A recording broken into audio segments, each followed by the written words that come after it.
What's up, guys? This is Coach Donny with ElevateYourself.org. As you can see, I'm not the only one in this video. We got our very special guest, Victoria Garrick. And before we go into letting herself introduce herself, we are responding to our crazy loyal fans that keep talking about us in each other's videos. So we will be doing a collab Haikyuu reaction. So super excited for this one. But for the fans who don't know who you are, Victoria, please introduce yourself. Yeah, hi guys. My name is Victoria Garrick. I played 4 years of volleyball at USC. I was a libero, and I made a lot of volleyball content on my channel. And then after seeing the requests for this show, Haikyuu, I was like, what is this show? I gave it a shot. I posted a reaction. It did really well. I loved the show and I thought, let's keep going with this. I want to see what happens. So I reacted to the entirety of season 1 on my channel, developed a super awesome following. I love to call them my Haikyuu homies, my double H's, my triple H's. If you guys are watching this video, what's up? And yeah, that's a little background on me. And if you want to follow her, she's more than just volleyball, which is why I'm a huge fan of her content. She's also about improving self-perception, body image, mental health issues. And she actually has 2 YouTube channels, one that has some volleyball, but focuses more on the body image, mental health. And she just started a second channel that's dedicated to all those volleyball junkies out there. And I'll leave those linked below. And she also has an Instagram and a website. If you guys want to follow her for more content, those will also be linked below. And like she said before, she's also doing her own Haikyuu reactions. So I'm sure like 90% of you already know that. But for that one, I feel like a lot of them are, yeah, we have a lot of mutual, I'm sure. Yeah, this is a long time in the making, and it's great. I mean, we're so fortunate just to have Zoom and to be able to collab like this, and we don't have to necessarily physically meet up. So very blessed. So I've chosen my top favorite scenes from season 1. And here's the fun part. Make sure you guys stay tuned for part 2, which she'll be posting on her channel. So subscribe to that one. It'll be on your volleyball channel, right? Yeah, it'll be on my volleyball channel. I'll show Coach Donny my 5 top scenes from season 1. So this is fun because we're seeing, I think we watched the show and we reacted in different ways, which I think was cool for people to see. It wasn't the same thing on both of our channels. So I'm interested to see which scenes you picked, and then you can come see which scenes I picked. Yes, very telling about our perspectives and our experiences. So without further ado, one tradition I like to do on my Haikyuu videos is I like to say, let's get this Haikyuu party started, but in a different way. Let's get this Haikyuu party started. Party started! Yes. Woo!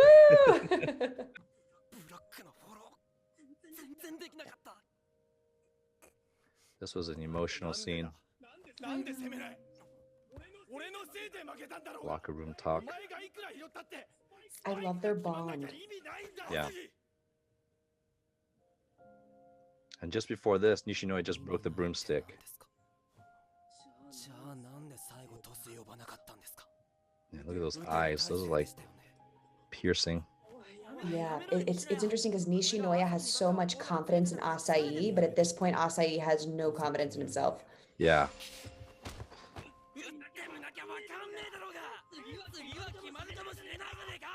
I also think it's interesting how the other teammates get to watch this happen. And everyone's kind of tense. They don't know what to do. Mm-hmm. A great first scene, Coach Johnny. A great first scene. Man, I have to go with the emotional one first, just because I don't know about you, but like what makes Haikyuu so special is it's so realistic. I mean, some parts are exaggerated, but it's not just the volleyball technique, which is like, I don't know how they animate the technique so well for just an animation, but these personal moments where you do have that locker room talk, that teammate disagreement, that intensity. What are your thoughts on this scene?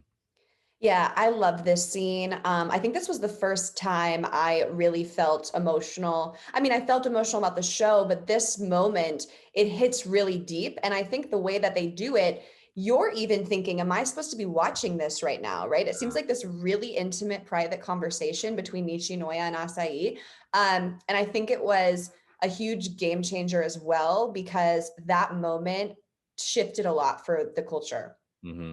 Yeah, and it was great in the beginning of the season. They alluded to the broken broomstick, and they planted that seed, and that's such great storytelling. And this whole time, you're like, okay, I guess there's a broken broomstick. There must have been something intense happen. I thought someone got beat with a stick or something. I now remember he just stepped on he just stepped on it backpedaling. But I think that experience was so sacred and so tense that no, they probably didn't even change the room. Like they left the room as was because that was a flashback. So that closet was left like Ooh, that for so many months. And maybe that was so wow. traumatic where people didn't want to go back to that and just like, you know what, let's just leave this place. That's a So great analysis that no one had to have gone in the room from the moment this happened, which just shows how intense it was. Wow. It's also funny because I love your reactions because you watch the show from such an intellectual lens. And I feel like I watch it from this like la-di-da space. So I like that we get to do this together because I'm learning from you. yeah. And have you had any like locker room experiences? I mean, you don't have to name names and teams, but you know, were there any moments where it was that intense? Yes, I've had that experience before. And sadly, it did not end in the uplifting confidence creation of like, your ace or your main character. But yeah, I've seen those heated moments. I've felt loosely a part of a moment like that before. And you know what it all comes back to is just this intense passion Yeah. to play the game, Mhm. which is interesting because no matter what the discussion is, what the argument is, or the disagreement, everyone wants to just play great volleyball. Yeah. So I think when you're ever in a situation like that, it's just finding the common ground. Yeah. Yeah, remembering that we're all here trying to achieve the same thing. We're just different and we go things about a different way. And what's scary about this moment is these are the parts that coaches don't necessarily get to see, and it happens outside of the control. I don't know if you experience this with teams you coach. Like sometimes you think things are great, but then it was a conversation at dinner or at school where you're like, I had no idea that this thing has been boiling and festering over until it gets too late. And that's why like these locker room teams are so sacred because these are things that happen without, you know, the coach's knowledge. And it's tough because from the player perspective, well, you don't want to be the person who's like the snitch and who goes and tells the coach. Yeah. So it's like there's no way for the coach to be let in on the situation without a person feeling like they violated the trust of their teammates. Yeah. So there's always that little disconnect between the coaching staff and the team because there's a loyalty to the team that even if you don't agree with people, you know that there's certain things that are locker room sacred. Yeah. Yeah. Absolutely. And another phrase that stood out to me, particularly when Nishinoya was saying, like, I'm not upset that you got blocked. I'm upset that you stopped trying.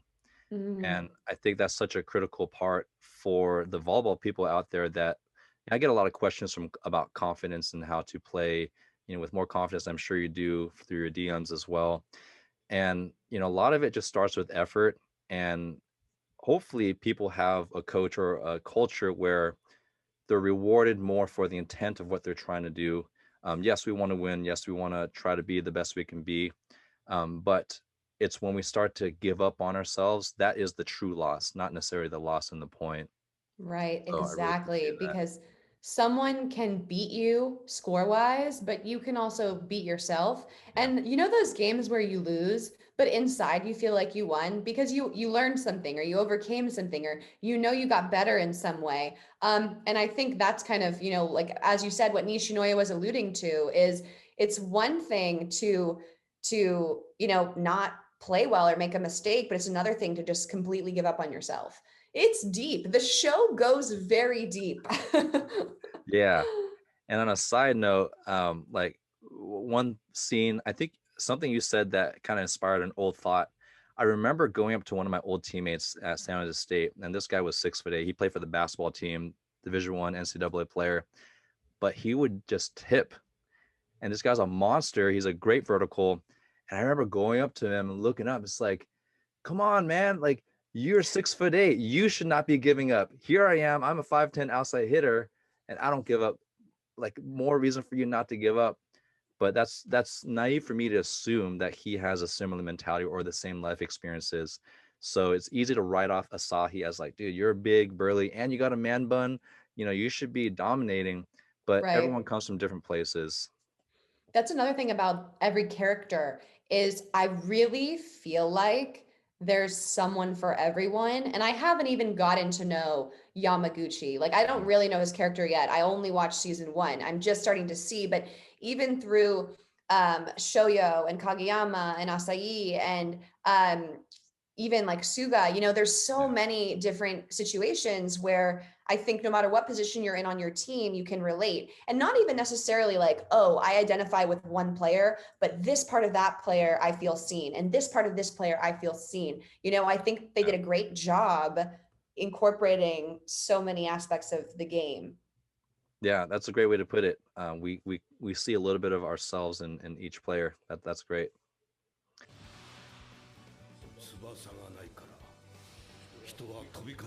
And I love the references for the crow, like just the flying small bird. Yeah. Look at that thumb down technique.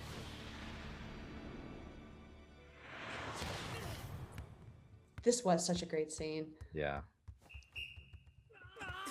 Oh. that's that young coach right there. Even the opponent is acknowledging what's going on.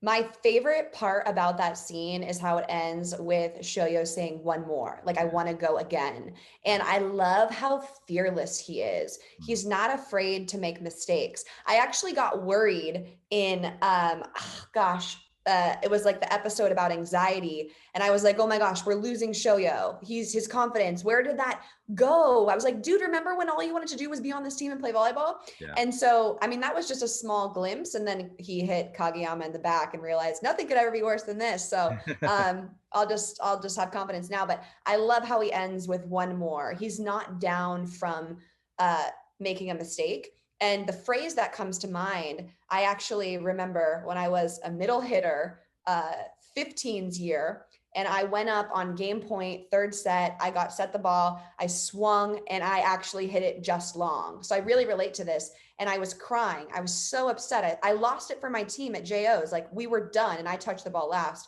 And I remember the 16 ones coach who came up to me after and said, you should always play to win, Mm. not play not to lose. Yeah. And she was saying in that moment, you played to win. Playing not to lose would be tipping it in and just trying to be safe. And so I learned that lesson that day. And I think Shoyo got a special, he saw what he's capable of in this moment. Yeah. Thanks for sharing that story. I think it's I'm so glad that you had an adult, someone you looked up to speak into that moment. Because a lot of times adults, but especially young athletes, you have this raw emotion, very normal, very, very healthy reaction, like, oh shoot, I lost it. And then what do I do with that energy? And we end up internalizing it, and we end up continuing to blame, like go on this blame snowball. So I'm really glad that that coach stepped in there and it's like and affirmed you. It's like, you did the right thing. And I was gonna just add on to that too, where the younger coach, or he's not really, he's the art teacher. Gosh, I'm so bad with remembering all these names, and my fans know this. You are bad. I don't even know who you're talking about. Is it Takeda Wait, Sensei? I remembered. So take wait, that, is this fans. is this the helper on the Crossno team, or you're talking about the opponent's team? The Karasuno team. So the teacher, the Oh yeah. advisor. So Takeda Sensei, he's very reflective of that young coach, where it's like very reactionary. It's like when the team does well, yeah, team sucks. Oh, and so Yes. all he can see, I mean, he doesn't know any better. He's just there to help out. All he sees is the result of the ball hit out. But Coach Ukai, who understands player development, sees like, oh yeah, he just leveled up. He did a move he's never done Mhm. before, and he has to be able to hit away from the block, even if it's out. That's an investment in his long-term development. So he got excited. And it's funny how even the opponent got excited about that move. And I don't know necessarily it's because the player thought like, oh yeah, you were trying to turn your thumb down and you went away. Like I don't think it was an analytical progress. I think he thought like, oh, that was pretty sick. So that Yeah, was such a cool reaction. for sure. And I love that that point you just brought up about the difference in the coaching of an amateur coach and a an experienced coach. And, you see that. Like I saw that playing D1 volleyball, like my coaches were always stoic, and that was important because Mhm. when we came out of the game frantic, we just lost 5 points, they went on a run, or we're in the fifth set, and what if we lose this? And it's the coach who's just like, okay, on the next ball, you're going to get a good pass. We're going to set the outside. We're going to run this play. And they give you belief that everything's okay by the way that they're holding themselves. And then actually, when you made the comment about, I'm so glad an older person was there to help, teach that moment, it made me think, wow, I'm super grateful that happened, because what if it hadn't? Yeah. And it's a bummer that there's a lot of athletes out there who don't have that mentorship. Yeah. And something unique about this show is I think it offers it. Mm. Like I would learn a lot from this show, even watching it if I was 15, 16 years old. So that's another cool thing about Haikyuu is it has these teachable moments where you can be on the court and maybe you hit the ball out and you don't have someone there to say the good words to you, but you remember, oh, remember when he needed to hit the ball out and he wasn't deterred. Yeah. Man, that's super insightful. That, I mean, we're kind of going on like this life deep end, but We're that's going on I these love, tangents. I love these life talks. And so growing up, there was a lot of these old shows. I'm a little bit older than you are, but have you ever watched Family Matters and Full House? Full House, I've seen. Okay, so that's kind of along the same era. And when I was younger, I always thought, okay, these are just fun, entertaining shows. But as I got older and how impactful those were for raising a generation, and how it was so important for our nation to teach values to younger generations through these shows. And I remember talking to, I don't know who I was talking to, someone who's willing to even talk about the impact of sitcoms, but how it's so important for young people to have shows with great values to teach them about life, because then they will be equipped to know how to deal with that situation without having to go through it for themselves, or when it does happen they have the tools, like you said, like watching Full House, for example, dealing with a death in the family. And then if I'm a young person, if that happens to me later down the road, I have a template of how to deal with it in a healthy way. And if we don't have that guidance, if we don't have that adult, for you volleyball fans out there who are just learning, you guys have a great model for how to approach development, how to deal with losses in this show. And I never thought about that until you pointed that out. I always think about how I wish I could have watched this when I was playing, Mm. just because it reminds you of like joy for the game. And I say this to my homies all the time. I'm like, I wish I watched this when I was playing, because I think I would have had a different appreciation for the game sometimes. And you talk about, we're getting deep here, but like I just got pulled so far away from the joy of the game. I got so caught up in the statistics and the score and what people thought of me. And, you know, it clouded and it interfered with my ability to just play free. Yeah. And if I ever do get to play competitively again, I will be watching this show the entire time, rewatching it. You'll be watching clips right before the game to get you pumped up. Literally, like Nishinoya is not saying, "What if I miss a pass?" He's just Yeah. like, "Serve me," you know? Yeah. Yeah. And I'm sure a lot of the young girls club volleyball players who are listening, like I'm sure you're in a burnout mode, and maybe you went through that of playing year round, always striving with this, trying to play in college and then playing full time. And yeah, that burnout is real, and it's so hard to remember why we started playing in the first place. And that's why I love Hinata. Like it sounds generic to have him be my favorite character, but he's competitive, but he's passionate at the same time, and he's just always licking his lips on the court just to hit a ball. And that's just such a refreshing perspective on the sport to retain. Yeah. Oh my gosh. When you say the words favorite character, I'm like, oh my gosh, I don't know if I could pick yet. I'm sure mine's gonna change like every other episode. I know who my least favorite character is: K-pop, Oikawa. Oh, really? Better. Oh, wait, that's so funny because I told My audience, I also was like, what is the hype here? Like, because everyone in the comments is like, she's gonna love Oikawa, like she's gonna, and also it's so funny how I say the names so wrong. I'm hearing you say like all of them correctly, and it makes me just feel bad. But fortunately, they're super forgiving because they know it's a different language for me. But yeah, I don't see the hype either right now. I'm not a huge fan. Yeah.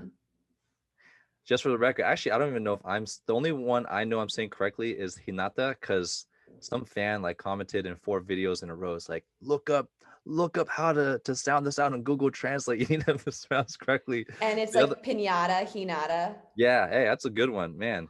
But the Wait, other I one's think, actually, oh, sorry. I was going to say, I actually think someone told me that like the very first episode and I just forgot. Well, I always call him, oh, that's why I call him Shoyo because it's easier for me to say Shoyo. okay. So I don't know if I'm the best reference. I do call him K-pop though, because he's got the K-pop hairstyle. He is K-poppy. That's funny. I should call him that too because Oikawa is hard for me to say sometimes. Oh man, I'm sure the fans would love that if you start referring to K-pop, because that's like my low-key way of hating on him. And I think he's a great setter because like you'll learn through the earlier season too, but definitely in season 1 where he's always touted as not being the most physically gifted, but he knows how to make his hitters better, which is the most important quality of a setter. But that one scene, and maybe this is just me being like a captain on a team or a coach, the one scene where the rest of his team is warming up and they're like, where's Oikawa? And he's outside talking to his girl fan I club. knew you were going to say that scene. And I'm like, what kind of Yeah. captain is this? And Yeah. as a coach, you like that's the person who's running the warm-up, who's the first one there, who's telling people don't get distracted. And here he is talking to his girl fan club. But I think that's just me being like overly coachy or like overly captainish. Yeah, I agree. It's so weird. I don't even know how I feel. I mean, when I talk about like leadership and how a team should be run, because I've had a few experiences, but part of me, my gut is like, oh, I agree with you. The captain should be there to lead the warm up and like set the tone and get people focused. And then another part of me is like, there's something refreshing about someone who's like, oh, I'm just talking to people and I'll come and we're going to win and we're going to warm up and it's going to be good. Like my anxiousness can appreciate a teammate like that who reminds me to just chill. But I agree there's a time and a place, and it's probably not the time at a single elimination bracket play tournament. Good perspective. I think that's, yeah, you do need someone on the court that's gonna dance a little bit during the warm-up music. Just someone to look over is like, oh, okay, we're okay. We're okay in this moment. Yeah. I think it's This funny is that we fun. I both feel like this really is like a Haikyuu podcast. oh man. Maybe that should be the name. We can't No. even get them started. They're going to be like, do a podcast together. Oh man.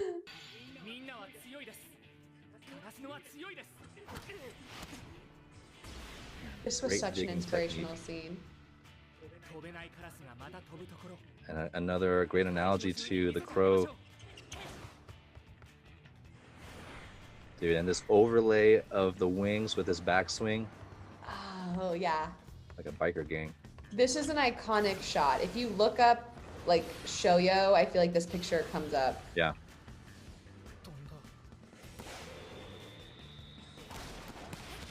Man. And I love how Oh, like wait. floats down. I love this picture when he comes down and they're all like in a pose. Yeah, so badass. So badass. Where is it? The whole and he floats down. It's And wait that. for it. Right there. There's a feather. Oh man, this is before filters. There's a feather. I can't even. It was already iconic, and then that they just had to have a feather drop down. Japanese people know how they're intense people, and they know how to take things to like level 20,000. They know how to elevate the scene. Yeah, I loved that scene. It, I think, really showed what they're capable of, especially for this tournament, especially because they had all those suspect reviews. Are they going to be good? They're the fallen crows. So that was just a tone setter for sure. Why was that one of your top 5 favorites? Just the badass is like the only word I can think of, and I think it's the Haikyuu does such a great job of capturing the feel of certain memories in volleyball. Like that moment, obviously it's not possible for him to float down like that, but then that's exactly what you feel when you know you just crush the ball and then you just feel like I am walking on water and you float down, things are happening in slow motion, and then you got your team behind you kind of in this like cheesy, yeah, like we this guy's on our team type of thing. And you just there's no other way to put it. You just feel super badass. And then, like you said, it's already if they just animated that way, it was great. Then we got the feather, right? And then we got the social media filter Then we before got the filters were feather. a thing. So these guys are ahead of their time. I wanted to ask you, oh, this is so funny. When you just said, oh, this guy's on our team, it reminded me of, I forget what scene it was in a later episode in season one where people are like, oh my God, number 10 is so good, that number 10. And I'm thinking, you guys, this is Shoyo. I'm like, we're like, this guy's kind of a like we know him. He's not that cool. Like, we love him, but we're like, he's, I feel like he's a knucklehead. And so it was funny to me to see how people outside of his circle were just like, giving all this big talk. And of course he loves it. He's like, oh, they think I'm really good. But on the team, we know how immature, and I don't mean that with the negative connotation. I just mean, childlike and playful and Yeah. excited and inquisitive, so I just thought that was a funny juxtaposition, because we know the real Shoyo and everyone else thought he was this really intense, like great player. Yeah. And that's every team has that person where it's like, oh, he's really not that good, or like he's not that cool. He's actually more awkward on the team. And the best thing part about Hinata is that he just doesn't care. He just he's just focused on loving volleyball, playing hard, and then trying to fly. And what's funny about going back to what you said about like people referencing that, I've played on so many teams where especially in high school where the popular culture was a lot more hype. And I remember people was like, oh, so and so. I'm like, yeah, so what's the big deal? And all they see is like the hitting lines warm up and stuff. They don't see him in practice. Like, yeah, he just does that in hitting lines. He's actually not that good. But then they're still so enamored by it. Right, right. Or when you are, I mean, I don't know if I feel bad saying this, but like, or when you like see someone and they have that hype and like they don't necessarily work that hard, and it's nothing against them. Like there are people who will just be better than me, and they don't have to work harder than me. Like they're just better. Yeah. And it always did frustrate me though, because like I felt like I had to work so hard to not even be as good as someone else. And so when you talk about, that social culture of this person's so good, and whether you're on the team with them or they're in the same conference or whatnot, and you're like, I know they're so good, and like, but they don't even like come to practice. How are they better than me? Yeah. Yeah, that inspires another thought. I can't stand like even as adult, so I'm still trying to play as much as I can and compete on teams.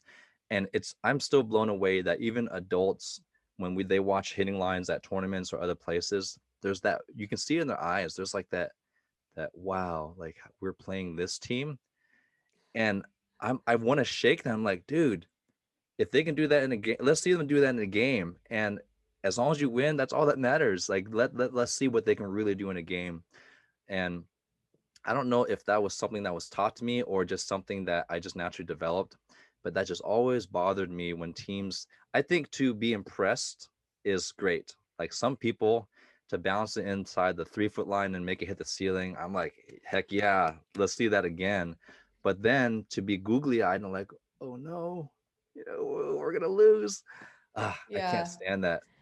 Yeah, especially because volleyball is a sport where like anything can happen, And honestly, sometimes um if warm-ups are something that like intimidate you, I mean, I say this because we would scout film. Like I I would never dig an open net warm-up. Like when, some teams where they're like, oh, hitting line and liberos dig. Heck no, I'm not gonna dig. I'm like, you want me to lose all my confidence before the game? I'm gonna be in left back or middle back while every other set's going to a different hitter with no block, and I'm just going to miss every dig. And like, so I think there's some situations too where it's like, if you're going to watch a warm up and then like clam up and feel like you lose your confidence, then maybe watch a few so you see their favorite shot, and then don't stand there in awe, you know? Mm. That's so funny that you mentioned that. That's something that so players will ask me, it's like, oh, can I dig in hitting lines? It's like, no, how about I down ball to you on the other side, you pass for your hitters. One, because you're not going to get an open net a lot. So you're perceiving these angles that are not going to be realistic. Two, it's dangerous, especially if you got a big middle and you're playing left back and there's nobody to protect you. All it takes is for a no snap and then, Yeah. a black guy. But that's so funny that you mentioned that. It makes a lot of sense, and you just get a lot of missed digs. Yeah, yeah. If it was like, I'm totally game for a challenge. Like if we're in practice and they're like, we're gonna open net, like whatever, fine. But before a game, you're right. It's so unrealistic. There's lots of people in the crowd. There's flashing lights. I'm already kind of nervous. I don't want to dig the open net. I just don't. Yeah, that's a funny insight. How All did right, we get here? I love these little like I don't even know how we're it's fun though. I've been loving our yeah, conversation. this is probably how Haikyuu was written. I think it was a bunch of Japanese guys that played volleyball together, drank some beer, talked a lot about volleyball. I was like, dude, we should write a story about this. But this is so I love using the term volleyball junkie. And for the international fans, I don't know if I know you're originally from the Bay Area, but do people use that term in SoCal, like volleyball junkie? Um, I think I've heard it a few times. Okay. I definitely was I was a USC volleyball junkie. Like when I got to the team, my freshman year teammates were like, Victoria, shh, shh, like don't tell the seniors you know all about how many the games they played. And like we would play like Stanford and I would be like, oh my gosh, I've been watching so and so play since I was 10. And they were like, Victoria, okay, you gotta act cool, like you're here now. Uh-huh. So So but true. yeah, I've kind of heard the term. Okay.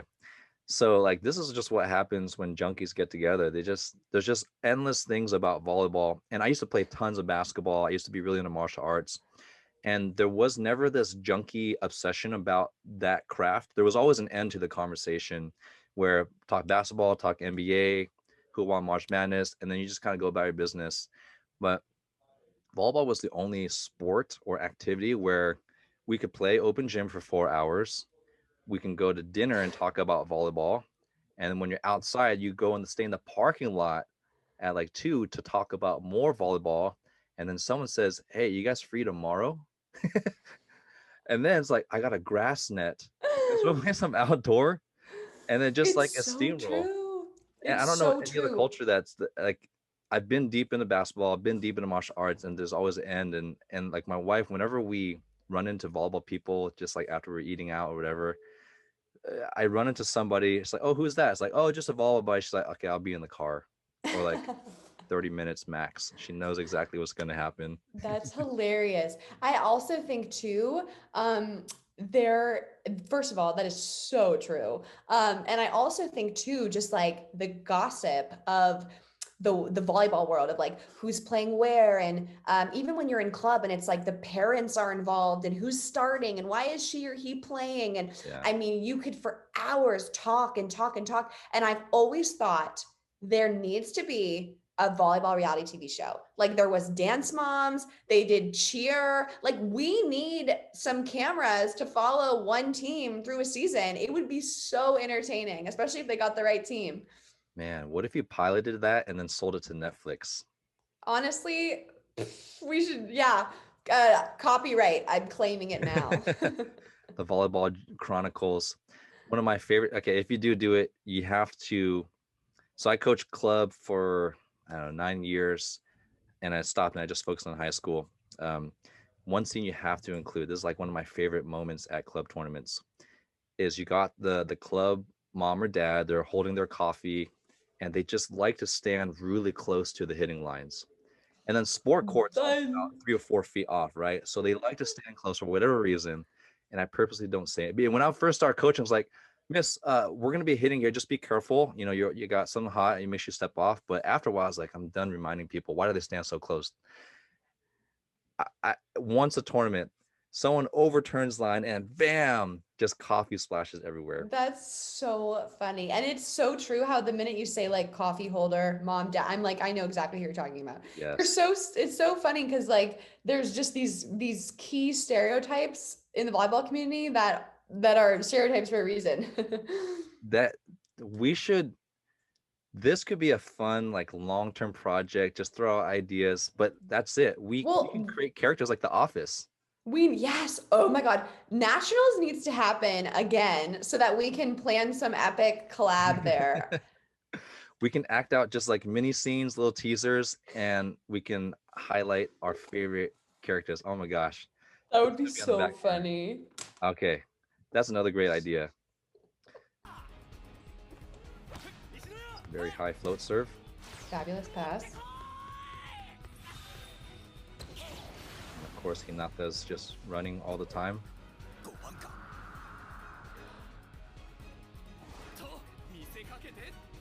This is so hard to read on a perfect Oh, pass. I love this scene. Pipe? Oh. Another badass. Even I was just fooled by that, and I've seen this scene before. That's how good he is. Floating Oh, down. And then here's the cherry oh, on top right here. Our favorite player gets talked back to.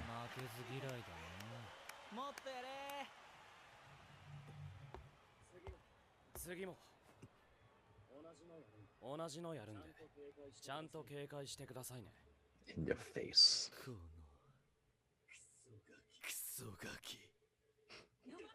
All right. I love that moment. When he did that, I was like, Cogsy, serve it back at him. Like, give it, like, that was so epic. I felt like he leveled up. Yeah.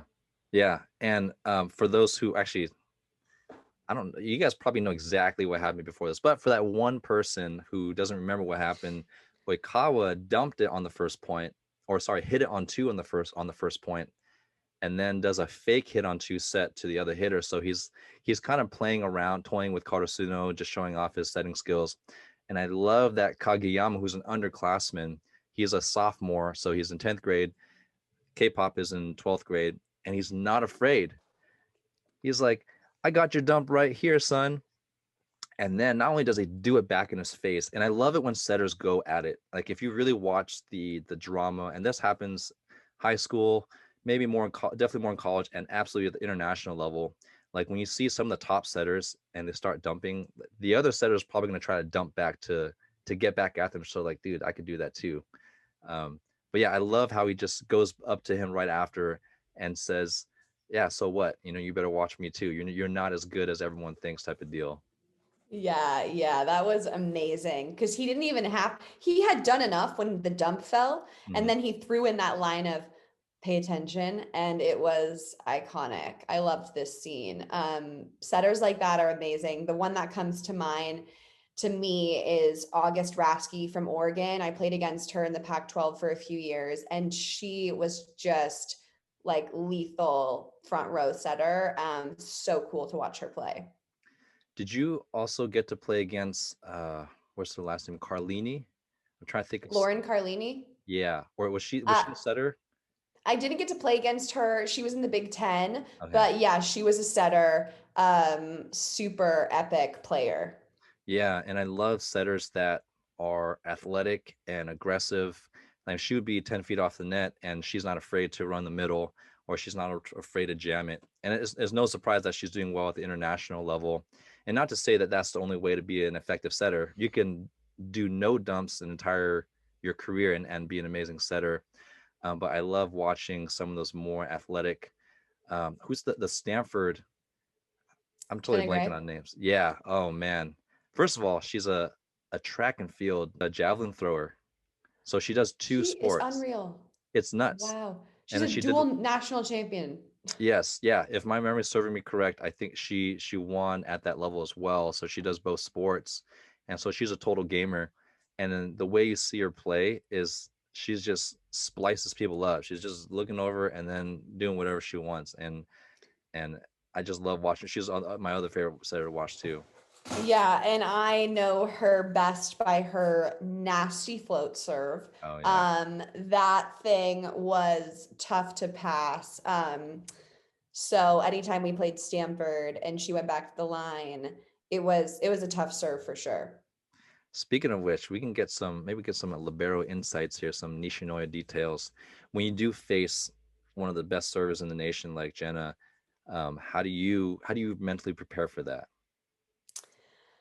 Um, I would say there's not a ton of mental prep for a specific server.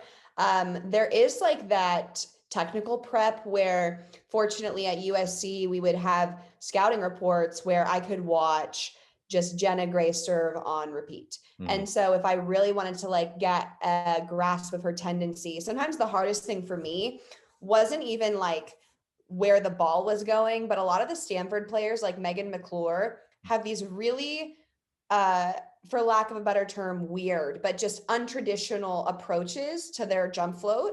And like at USC, we were taught this very standard, like we all had to change our floats to do this like right, left, like we all look the same when we float serve. So I passed that all the time in practice. So then when I would go play against like a Stanford and they have these interesting approaches or these two-handed tosses, that's what would throw me off the most. Yeah. And in terms of serve receive mental preparation, a lot goes into it. But something that always helped me with my confidence was feeling like I was already in the zone before the game started. Actually, one of my favorite liberos, do you know Taylor Formico from Yeah. UCLA? Uh-huh. Yeah, so Taylor's insane, and we're both from the Bay Area, so I knew her. And I reached out to her, and I was like, "How do I gain more confidence on serve receive?" And she was like, "Something that really helps me is to get my groove before the game." So I Mm. took her advice, and I would show up to Galen like 30 minutes before we needed to be there, and a freshman who's working on their serve, right? We can help each other. Yeah. Freshmen would want to come up and serve at me because they want to get better at serving. And I want to pass balls with no one watching me, no one statting me, and feel really confident, like dime, dime, dime. Okay, I got my angles, I got my movements. So that when we go into the game warm up, it's not like I only have a few balls. And if I don't get those, I'm panicked. Yeah. So that really helped me with my confidence, was actually getting physical reps in that made me feel comfortable. Yeah, great insight. And that reminds me a lot of Hinata and Kageyama. They're always trying to get reps at illegal times of the night without a campus advisor. That's Yeah, great. yeah. Reps is the key. Whenever someone's like, "How do I get better at reps?" That's the answer. Yeah, and it's no surprise that a lot of colleges and pro teams, they do a lot of serve and pass, in the afternoons before the games, like you said, just to get in a groove. Not necessarily you have to go hard during those times, but it's just to get a rhythm and lock into that rhythm. So that's great advice.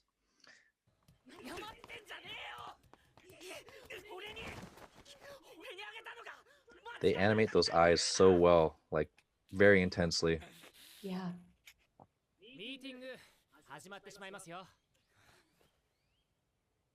We got my boy Takeda Sensei, He's so sweet. campus advisor. I love their friendship, if I can say that. Yeah, it's very raw and honest. And they're bonded by their competitive spirit and passion for volleyball. Yeah.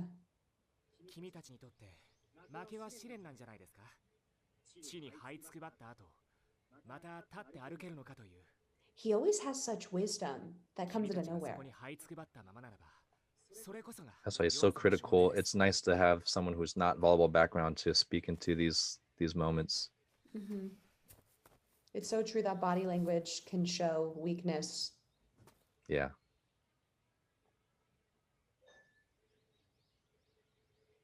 And here's Takeda's badass moment right here. The smile. And the bass. And then the music, which is always so good. That theme never gets old because they put it at the moments where it in a really, so here's another kind of psychological emotional aspect that Haikyuu does so well in.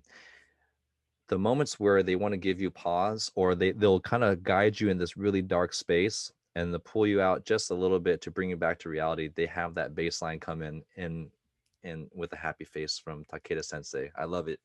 Yeah, I love it too. And also something that I thought of while watching that scene is I once had an athletic trainer who was, I mean, this guy was so motivational. I mean, I don't know if you ever watched, like, have you seen Eric Thomas motivational videos? Have you heard of him?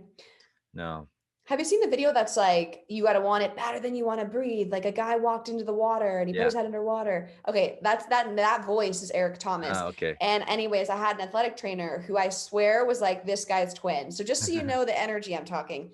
And he used to never let us put our hands on our hips because he was Mm, like, "Are you tired? Do you like putting your hands on your hips is just a sign that you need to stop." And I am now being a mental health advocate. There are times when you need to stop and it's okay to show weakness, but that always stuck in my mind like mid game, do I have to have my hands on my hips or can I drop them? And so I loved how he said, get up off your knees, stand up, you're going to be okay. I thought that was a great moment.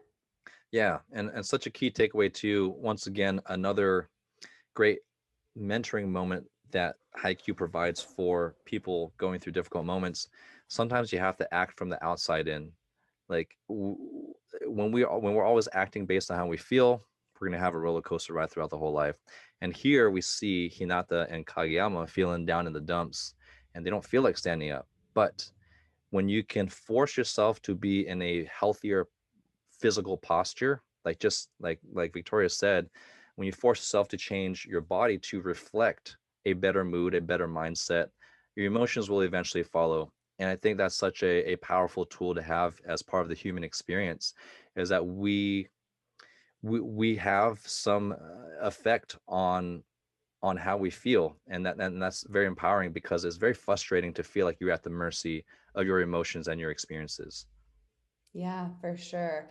And I think the way their relationship with each other has been such a teaching moment for everyone, but also for them. I mean, the way it's evolved throughout the entire first season, um, from that very first tournament, which is so fresh in my mind. I can't believe that season one started with Shoyo in middle school. And now, at the end of it, we feel like they're so much farther along emotionally and in volleyball. So I love that that scene had them together.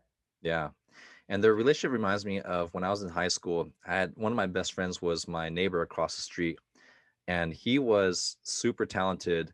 He was 5'11" and I was like 5'9" ish in high school. And without ever training, he could jump up and grab the basketball rim. Like no jump training. He ate like two super burritos for lunch, had a little belly. And for me, I'm like doing hill sprints and doing all these things, and I can barely swipe like halfway through the net, and that always frustrated me. But we were good friends at the same time. But we were always on each other. This is actually honestly mainly me getting on him because like, hey, you lazy ass, you have all this talent. You should be crushing the ball, blah blah blah.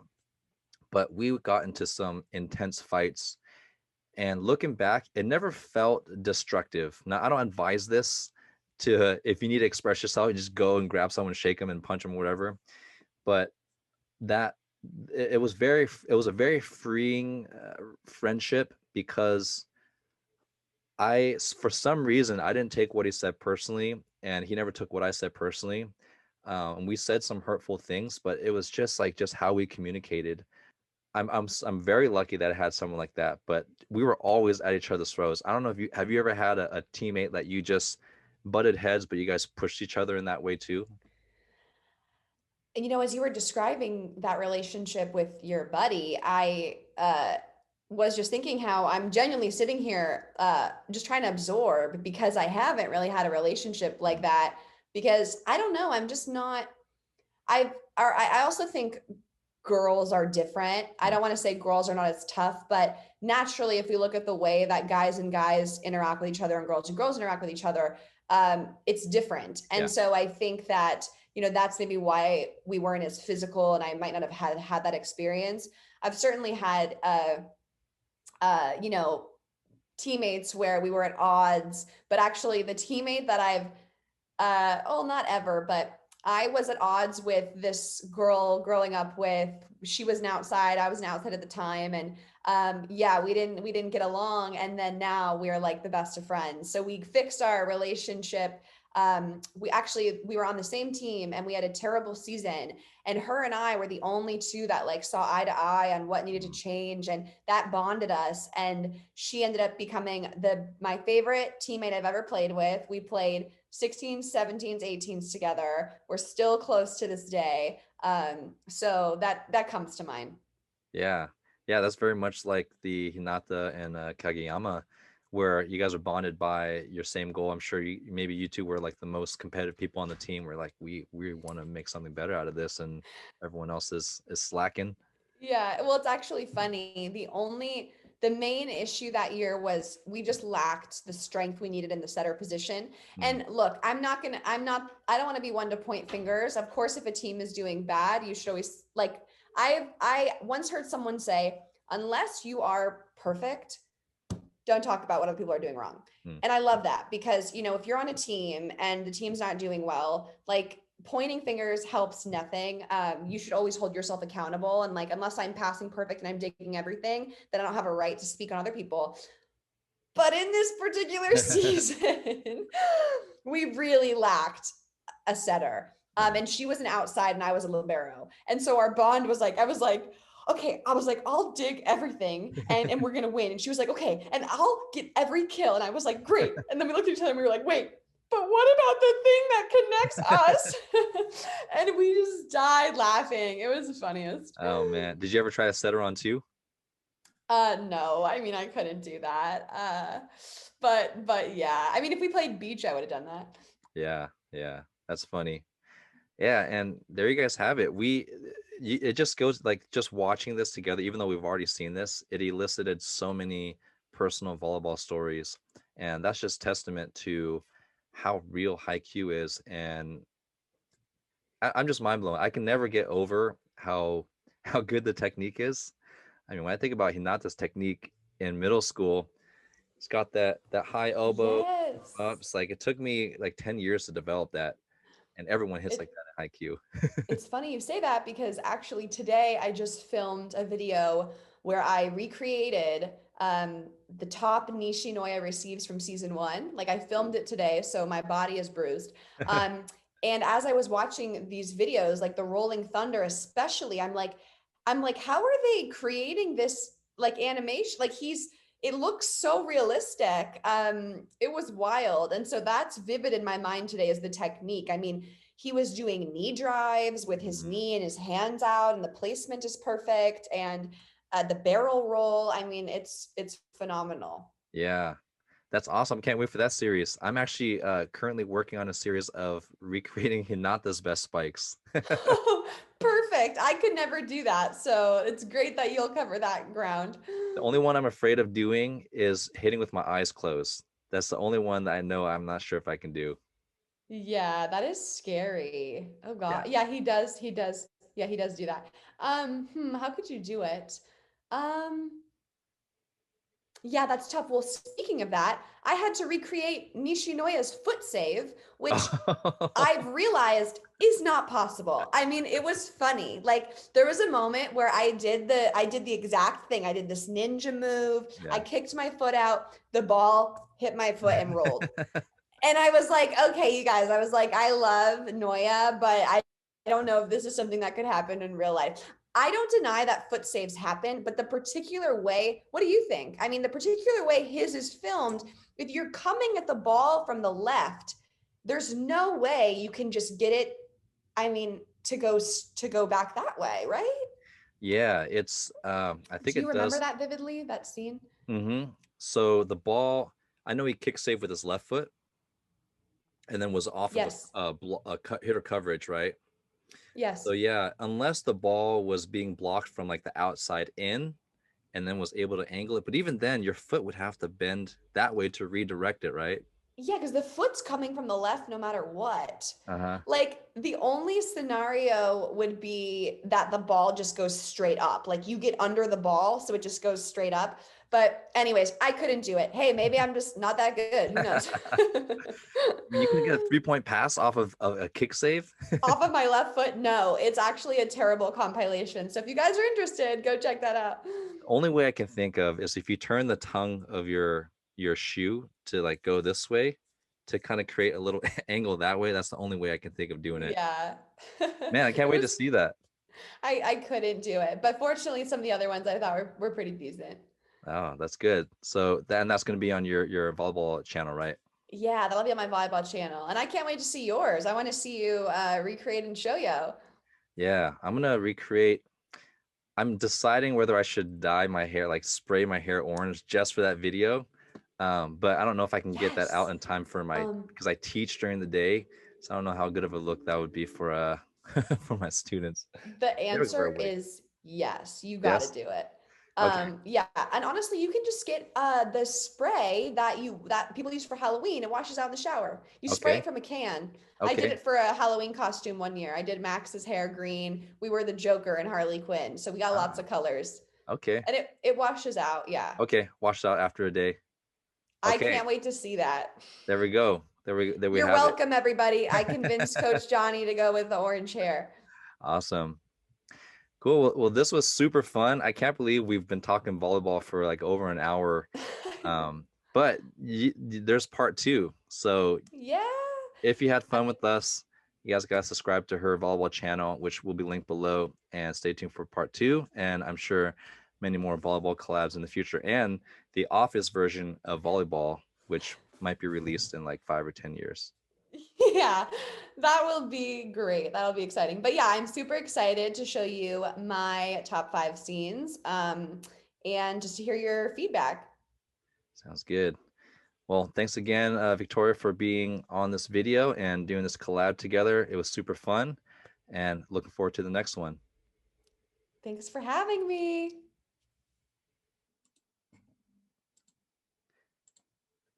And would you be okay if I include some bloopers at the end of just some awkward moments, like if there's just some weird stuff that ends up happening?